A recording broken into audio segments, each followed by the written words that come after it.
சுமதி இங்க வா. என்னங்கம்மா? எங்க வாட்ச்மேனை காணோம்? தெரியலம்மா, காலையில இருந்து ஆளே காணோம்.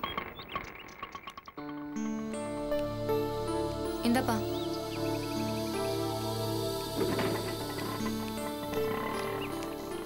என்ன அஞ்சலி, எதுக்கு ஆட்டோல வர? ஷாப்பிங் போனேன், ஆட்டோல வர மாதிரி ஆயிடுச்சு. ஷிட், இந்த வீட்ல இந்த மாதிரி எல்லாம் நடக்குது. என்ன சொல்ற அஞ்சலி? பின்ன கார்ல போனேன், போயிட்டு திரும்பி வரப்ப கார் மட்டும் தான் நிக்குது. இடியட், அந்த டிரைவரை காணும். வரட்டும் ராஸ்கல், இன்னைக்கு அவனுக்கு இருக்கு. வண்டியை நிறுத்திட்டு அவன் எங்க போனா? அந்த ராஸ்கல் டிரைவர் தான் எங்க போனான்னு தெரியலன்னு சொல்றேன்ல. என்னப்பா, எங்க போயிருந்த? நான் டீ சாப்பிட்டு வரலான்னு போனேம்மா. ஏய், உன் மனசுல நீ என்ன நினைச்சிட்டு இருக்க? நான் வர வரைக்கும் கார் பக்கத்துல நிக்கணும்னு எனக்கு தெரியாதா? அதானே உன் வேலை. காரை வச்சுக்கிட்டு ஆட்டோல வரணும்னு எனக்கு என்ன தலையெழுத்தா? நான் ஆட்டோல வரதுன்னா உன்னை எதுக்குடா வேலைக்கு வச்சிருக்கோம் நாங்க? டீ சாப்பிட்டு வந்துடலான்னு போனேம்மா, என்ன மன்னிச்சிருங்கம்மா. நான் வரத்துக்குள்ள உனக்கு அப்படி என்ன அவசரம்? கொஞ்ச நேரம் துரைக்கு டீ குடிக்காம இருக்க முடியாதோ? அம்மா, நான் நின்றுக்கிட்டு தான் இருந்தேன். 1.5 மணி நேரம் ஆச்சு, நீங்க வரல. சரி, டைம் ஆகும் போல இருக்கு, அதுக்குள்ள டீ சாப்பிட்டு வந்துடலான்ட்டு போனேம்மா. இங்க பார், சமயத்துல ஷாப்பிங் முடிச்சிட்டு வரதுக்கு எனக்கு 10 மணி நேரம் ஆகும். அது வரைக்கும் நீ வெயிட் பண்ணும். அதான் உன்னோட வேலை. இப்ப என்ன பண்ண சொல்றீங்க? இங்க பார், காரணம் எல்லாம் சொல்லாத. நான் காருக்கு வரும்போது நீ நிக்கணும், அதான் முக்கியம். வாங்குற சம்பளத்துக்கு உன்னால அதை கூட பண்ண முடியாதா? கை நீட்டி சம்பளம் வாங்க தெரியுது, நேரத்துக்கு டீ குடிக்க தெரியுது. ஆனா ஒரு டிரைவர் கார் கிட்ட வெயிட் பண்ணணும்னு உனக்கு தெரியாதா? இத பாருமா, மனுஷன் டீ குடிக்கிறது ஏதோ கிரிமினல் குத்த மாதிரி பேசுற. போதும் நீயும் உன் வேலையும். இந்த உன் கார் சாவி. உன் வேலையை வேணா, உன்ன மாதிரி ஆளு எனக்கு தர்மம் பண்றதா நினைச்சு சம்பளமும் தர வேணாம். ஏய், என்னைய மரியாதை இல்லாம பேசுற? யாருமா மரியாதை இல்லாம பேசுற? நீங்க 5 மணி நேரம் ஷாப்பிங் போவீங்க, நான் 5 நிமிஷம் டீ குடிச்சது உனக்கு தப்பா போச்சா? ஏய் ஏமா, சும்மா கத்தாதமா. நீங்க வேலைக்கு திங்கிற மாதிரி தானே எங்களுக்கு இருக்கும். எனக்கு பசிச்சுது, அதான் டீ குடிக்க போனேன். வாட்ச்மேன், முதல்ல நாளை வெளியே அனுப்பியா? வாட்ச்மேனா? அவனதான் உங்க அண்ணன் அடிச்சு துரத்திட்டாரே. அவன் தப்பிச்சா பொழைச்சா போதுன்னு ஓடிட்டான். எங்க அண்ணன் மட்டும் இங்க இருந்தா உன்னை ஷூட் பண்ணிருப்பாரு. இந்த மிரட்டெல்லாம் வேற யார்கிட்டயாவது வச்சுக்க, என்கிட்ட வச்சுக்காத. போய் உங்க வீட்டுக்கு வேலைக்கு வந்தேன் பாரு, என்ன எதால அடிச்சுக்கிறதுனே தெரியல. வாடாப்பா வா. நீ எப்படா இந்த வீட்டுல பொழப்பு நடத்தின? நீ ஏன் வெளியே போனன்னு இப்பதான் எனக்கு புரியுது. இவங்க டார்ச்சர் தாங்க முடியல மனோரா. அண்ணன் என்னடானா துப்பாக்கியை தூக்குறான். இந்த பொண்ணு திட்டுறதுக்குனே தனியா படிச்சு வந்திருக்க போல இருக்கு. வம்பு பிடிச்ச கேசுங்க. போதும், நிறுத்துங்க. வேலையை விட்டாச்சுல, அத்தோட போயிடுங்க. பேசினா மரியாதை கேட்டுரும். அடா பாவி, உனக்கு சேர்த்து தான் நான் பேசுறேன். இத பாருங்க, பிடிக்கலன்னா வேலையை விட்டு போயிடணும். அதை விட்டு அவங்கள மரியாதை இல்லாம பேசுறது ரொம்ப தப்பு. எல்லாம் என் நேரம்டா.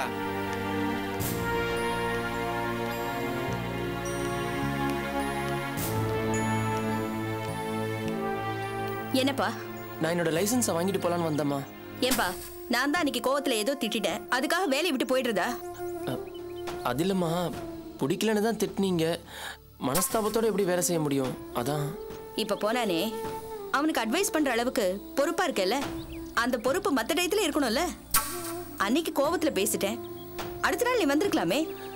அது இல்லைங்கம்மா, நீங்க எது சொன்னாலும் அப்படியே எடுத்துக்கிறது தான் பழக்கம். என்ன வேலையை விட்டு போன்னு சொன்னீங்க, அதை நான் வேற அர்த்தத்திலே எடுத்துக்க முடியும்.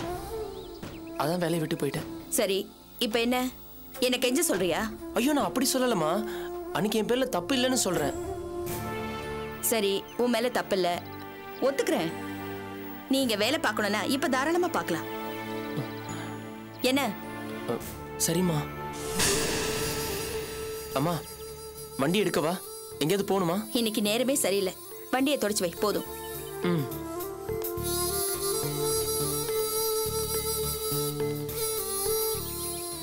என்னடி இதெல்லாம்? ஷாப்பிங் போனேன்.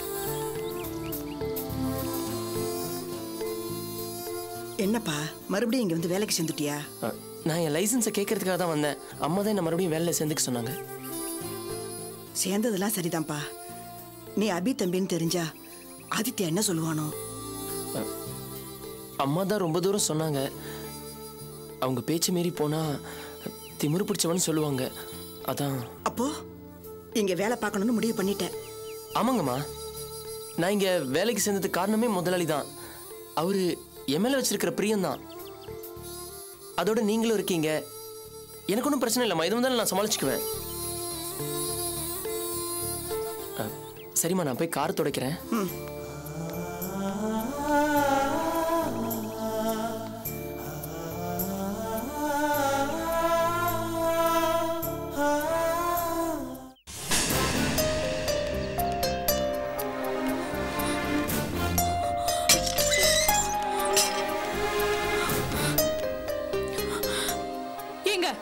நீங்க உங்க மனசுல என்ன நினைச்சிட்டு இருக்கீங்க?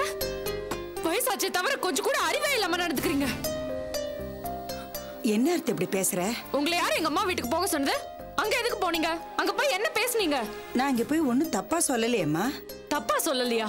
ஆமாம்மா, உனக்கும் அவனுக்கும் உள்ள பிரச்சனையை சொன்னேன், அவ்வளவுதான் கண்ணு. நீங்க எந்த உரிமையில அங்க போய் அந்த மாதிரி எல்லாம் பேசுனீங்க? உங்க பையன் பண்ண காரியத்துக்கு நீங்க தலை குனிஞ்சு நிக்கணும். அதை விட்டுட்டு அங்க போய் சட்டம் பேசிருக்கீங்க.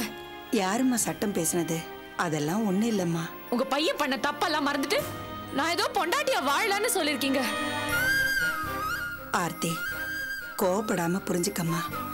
ஒரு அம்மாவோட நிலைமையில இருந்து என் ஆதங்கத்தை சொன்னேன், அவ்வளவுதான். என்ன பெரிய ஆதங்கம்? மண்ணாங்கட்டி. உங்களுக்கு அதெல்லாம் ரொம்ப தேவையா? வயசான மட்டும் பார்த்தாதுங்க, அறிவு வேணும். உங்க பையன் என்ன ஒழுங்கான முறையில என்ன கட்டிக்கிட்டாரு? எந்த தகுதியில நீங்க அங்க போய் அந்த மாதிரி எல்லாம் பேசிருக்கீங்க? இதெல்லாம் உங்களுக்கு தேவையா? ஆர்த்தி, இப்படி எல்லாம் பேசாதம்மா. நீங்க இப்படி எல்லாம் பேசிருக்கீங்களே.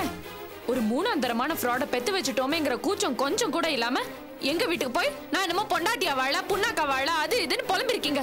வெக்கமா இல்ல உங்களுக்கு? நிறுத்துமா. என்ன நீ பாட்டு பேசிட்டே போற? வார்த்தை கொஞ்சம் கவனமா பேசு. டேய் கர்ணா, நீ கொஞ்சம் சும்மா இரு. நீ எதுவும் பேசாத. நீ சும்மா இருமா. இந்த பார், உனக்கு உன் புருஷனுக்கு 1008 பிரச்சனை இருக்கலாம். நீ அவனோட சண்டை போடு, செருப்பாரடி. நீ அவனை புருஷனா மதிச்சாலும் புழுவா மதிச்சாலும் அதை பத்தி எனக்கு கவலை இல்லை. அதை பத்தி நான் கேட்டதும் கிடையாது. அதே மாதிரி தான் என் பொண்டாட்டியும். அவ உங்ககிட்ட இது வரைக்கும் பல முறை வம்பு பண்ணியிருக்கா.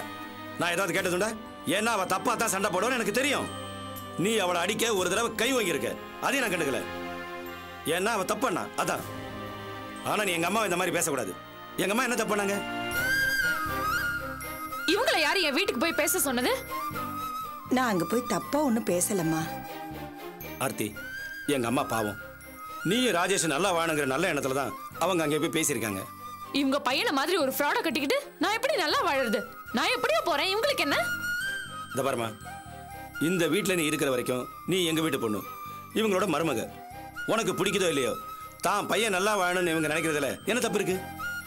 இதை ஒரு பிரச்சனையை எடுத்துக்கிட்டு நீ தான் பெருசு பண்ற மாதிரி எனக்கு தெரியுது. ஓஹோ, இந்த வீட்லயே நீங்க தான் நல்லவர்னு நான் நினைச்சிட்டு இருந்தேன். ஆனா இப்பதான் தெரியுது நீங்களும் அவங்க கட்சி தானே. இவ்வளவு நாள் பொறுமையா இருந்துட்டு இப்ப உங்க ஒரிஜினல் குணத்தை காட்டுறீங்கல்ல? எனக்கு அந்த மாதிரிலாம் எதுவும் கிடையாது. இல்ல, இத்தனை நாளும் நீங்க நல்லவர் மாதிரி நடிச்சிட்டு இருந்திருக்கீங்க. நாங்க எது சொன்னாலும் கேட்கிற மனநிலையில நீ இல்ல. இத பாரு ஆர்த்தி, என்ன பொறுத்த வரைக்கும் ஒரு விஷயம் முக்கியம்.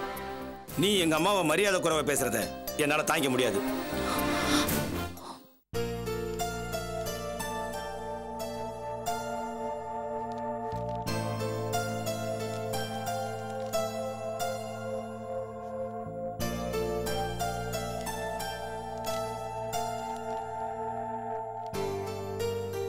என்ன டாக்டர், எப்படி இருக்கா இப்போ? கவலைப்பட வேண்டியதில்ல. இந்த பொண்ணோட மனசுக்கு இவ்வளவு பெரிய அதிர்ச்சியை தாங்கிக்க முடியல. சரியாயிடும். நீங்க இப்பவே உங்களை வீட்டுக்கு கூட்டு போலாம். அப்படியா? ஆமா, எப்பவும் வீட்டுல சந்தோஷமா கலகலப்பான சூழ்நிலையில இந்த பொண்ணை வச்சிருங்க. ஐ மீன், இந்த பொண்ணு கிட்ட பேச்சு கொடுத்துட்டே இருங்க. பிரியமா 2-3 பேர் சுத்தி உக்காந்துட்டு நிறைய பேசுங்க. நல்ல மியூசிக்கா கேட்க வைங்க. ஓகே, சரி டாக்டர். கவலைப்படாதீங்க, தானா கொஞ்சம் கொஞ்சமா சரியாயிடும். திரும்பவும் பழைய நிலைமைக்கு அவங்க வந்துருவாங்க. 10 நாள் கழிச்சு இவங்களை கூட்டு வாங்க. கூட்டிட்டு வரோம். Okay okay, thank you doctor.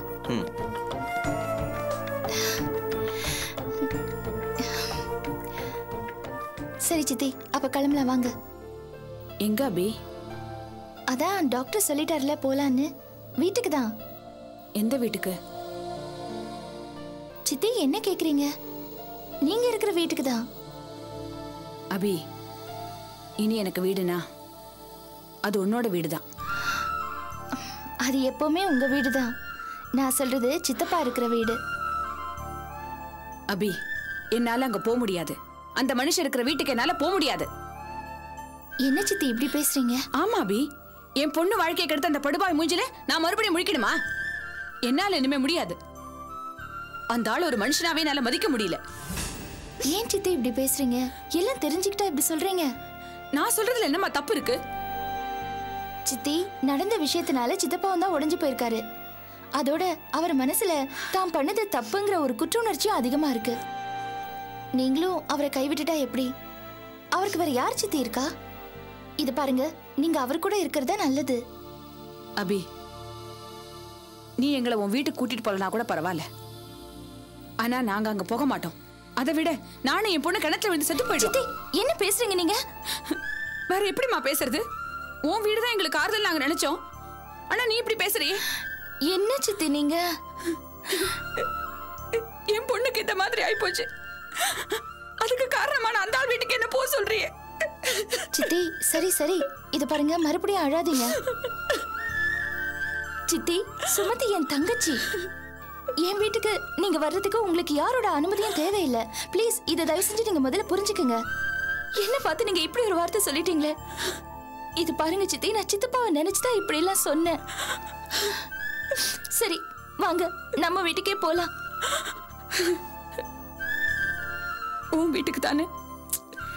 ஆமா சித்தி, நம்ம வீட்டுக்கு தான். நான் எந்த வீட்டுல இருக்கேனோ அங்கதான் என் தங்கச்சி சுமதியும் இருக்க போறா, நீங்களும் இருக்க போறீங்க.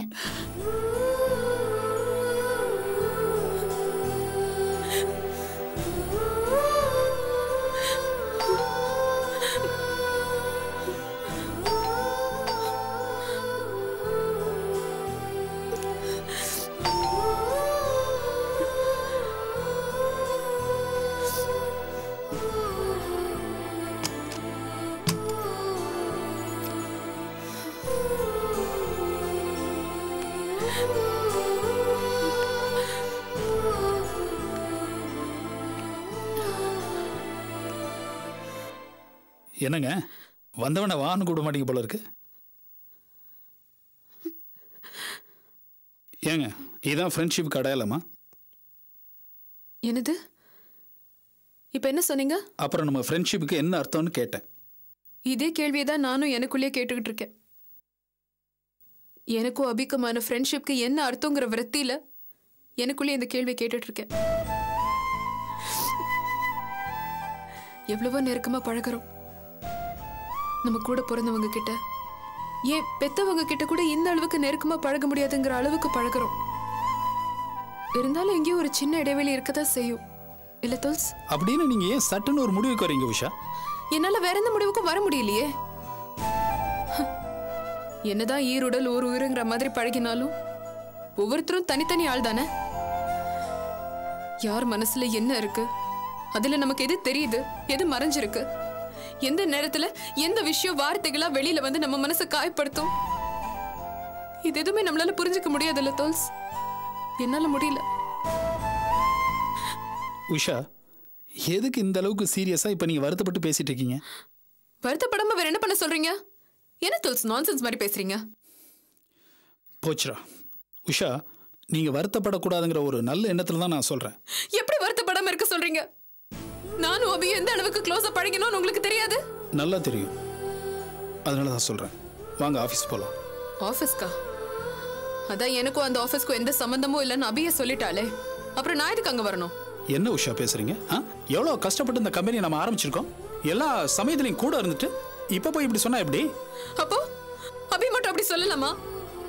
என்ன பார்த்து சொன்னா தோல்ஸ், நீ விலகிடு உஷா, இனிமே இந்த ஆபீஸ் பக்கமே வராத, கெட் அவுட்னு சொன்னா தோல்ஸ், எனக்கு எப்படி இருந்திருக்கும்?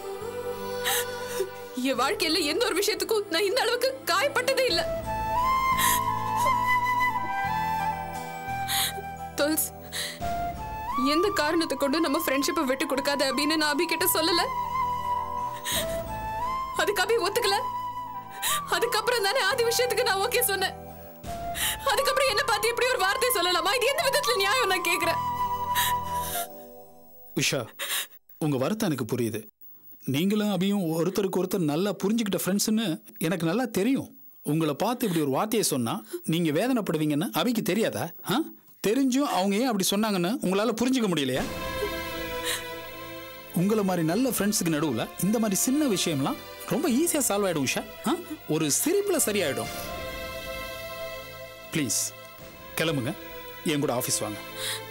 இல்ல துல்ஸ், நீங்க சொல்றது எல்லாம் சரிதான். ஆனா என்ன பார்த்து அப்படி ஒரு வார்த்தையை அபி எப்படி சொல்லலாம்? உஷா, என்ன நீங்க இப்போ ஒரு குழந்தை மேல அன்பா இருக்கிற அம்மா குழந்தையோட நன்மைக்காக சில நேரம் கடுமையா நடந்துக்கிறது இல்லையா? அபி உங்க எதிர்காலத்து மேல அக்கறையோட இருக்காங்க. தன்னோட நட்பு உங்க எதிர்காலத்தை பாதிச்சிடக்கூடாதுங்கிற ஒரு நல்ல எண்ணத்துல இப்படி நடந்துக்கிறாங்க. இது உங்களுக்கே தெரியும். அப்போ எனக்கு ஆதி, என்னோட கல்யாண வாழ்க்கை இது மட்டும்தான் முக்கியம். அபியோட நட்பு எனக்கு முக்கியம் இல்ல, அப்படிதானே நினைச்சிட்டு இருக்காவ?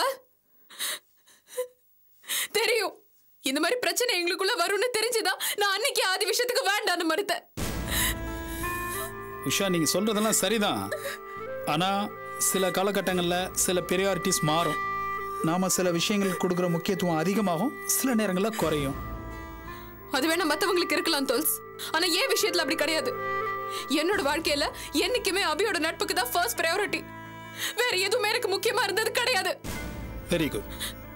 அப்ப எங்கூட ஆபீஸ் வாங்க. என்ன மடக்கிட்டதா நினைப்பா? தோல்ஸ் ப்ளீஸ், நான் ரொம்ப மனசு உடைஞ்சு போயிருக்கேன். நான் எவ்வளவு அழுதுருக்கேன்னு எனக்கு மட்டும்தான் தோல்ஸ் தெரியும். என் வாழ்க்கையில எந்த விஷயத்துக்கும் நான் இந்த அளவுக்கு வருத்தப்பட்டதோ அழுததோ கிடையாது. புரிஞ்சுக்கோங்க, நான் வரமாட்டேன். இதோ பாருங்க உஷா, உங்ககிட்ட அபி கடுமையா பேசிட்டு அவங்க அடைஞ்ச வேதனை என்னன்னு உங்களுக்கு தெரியுமா உஷா? தெரிய வேணாம். ஏன்னா ஒரு நிஜமான ஃப்ரெண்டுக்கு அதை நல்லாவே யூகிக்க முடியும். உஷா, அபி என்கிட்ட பலமுறை ஒரு விஷயத்த சொல்லியிருக்காங்க. உங்க வாழ்க்கையில நீங்க நிறைய தனிமையை அனுபவிச்சிருக்கீங்க. அப்பா அம்மாவோட அன்பும் நெருக்கமும் உங்களுக்கு முழுமையா கிடைக்கலன்னு. என்னதான் ஃப்ரெண்ட்ஸுகளோட உஷா சந்தோஷமா இருந்தாலும் ஆனா அவ அடி மனசுல நிறைய வேதனை இருக்குன்னு அபி அடிக்கடி ஃபீல் பண்ணுவாங்க. உறவுகள் இல்லாம தனிமையில வாழ்ற உங்களுக்கு எதிர்காலமாவது உறவுகள் நிறைஞ்சு சந்தோஷமா இருக்கணுங்கிறது அபியோட விருப்பம். உஷா, ஆதித்யாவோட குடும்பமே உங்களை நேசிக்குது. உங்க வாழ்க்கை ஆதித்யா வீட்டுல சந்தோஷமா நிறைவா இருக்குன்னு அபி நினைக்கிறாங்க. அந்த வாழ்க்கைக்கு தடையா எதுவுமே குறுக்க நிக்க கூடாதுங்கிறது அபியோட விருப்பம். இப்படி நிறைய காரணங்கள் இருக்கு உஷா. அதெல்லாம் நீங்க சரியானபடி புரிஞ்சுக்கிட்டா எந்த பிரச்சனையும் இருக்காது. சரி, ஓகே, கிளம்புங்க, ஆஃபீஸ் போகலாம். மாட்டேன். நீங்க என்ன சொன்னாலும் நான் கேட்க மாட்டேன். நான் ஆஃபீஸ்க்கு வர மாட்டேன் தோல்ஸ். நீங்க கிளம்புங்க.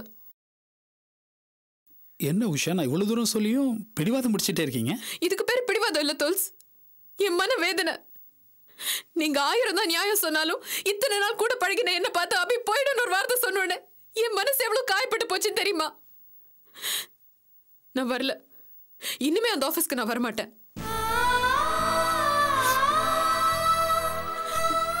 நீங்க கிளம்புங்க. சரி.